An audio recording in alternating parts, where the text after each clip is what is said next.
Price from Eden Condensed, and today I want to show you how to plant some containers for your front porch. And I happen to have a front porch here that has dappled sunlight during most of the day because I've got a big tree, and then the sun starts to go over into the backyard, so I get some morning sun, and then we're kind of in the time of day where the sun is dappled. So I like to pick plants that don't need a lot of direct full sun in order to be happy. And one of those things is succulents. And I actually have this really beautiful agave here that I dug up that was in the ground and covered with a bunch of leaves and stuff. So I'm recycling the plant instead of getting rid of it. And I thought it would look really great in this big white pot I have. So before I plant it, I actually want to use a succulent planting mix because it'll allow really good drainage. Succulents do need some water, but they don't need to be sitting in moist or wet soil all the time. So you'll want to choose a soil that's made especially for succulents. And a lot of times the soil, like this one I have here from Dr. Earth, does cactus and succulents. Sometimes you'll also see it for palm trees and citrus as well. So I've put some soil in here already, and I'm going to add just a little bit more to bring the soil level up. And you'll see the soil here has perlite in it, which actually will help the drainage. So I've trimmed some of the roots from the agave when I dug it up, just so it'll fit in the pot here. Here we go. And I'm going to put that in there, make sure that the roots are in there. And then I'm going to take my succulent soil and I'm going to kind of backfill around just to make sure that the roots are covered, because you don't want the roots to be exposed. I'm going to add a little bit more soil here just to cover the roots and to kind of pull the plant up. You got to be careful with these because they're pokey and you don't want to get too much on there. All right, and brush those off. Now, I like the agave because it's a nice architectural plant, and there's a lot of different varieties you can choose. These need very little water, so it can kind of stand on its own, and it will get a bit bigger too. So I'm actually not going to put anything else in this particular pot. So for my second pot, I thought I would do something a little bit more colorful. So I'm going to use a canna. And this is a tropical plant. These are great around swimming pools and areas that get some water.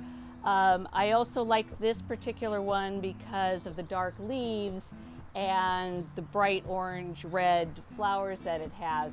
And it does really well in dappled sunlight. So it'll handle the morning sun, it'll handle the dappled afternoon sun as well.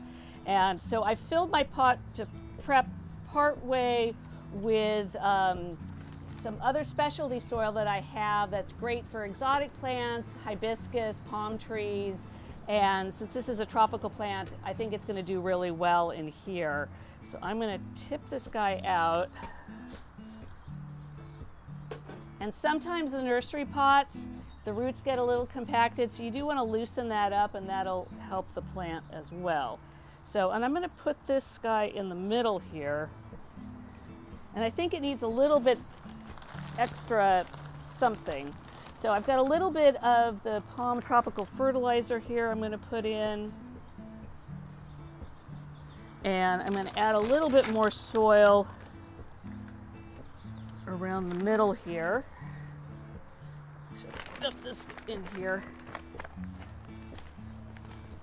And this is actually an all-purpose soil that I'm putting here. So I've got a little bit of the tropical soil, some all-purpose soil. I'm not the neatest gardener, so you'll see that I end up spilling most of this on me. But being in the dirt is a good thing. And get that nice and even. Make sure it's nice and straight.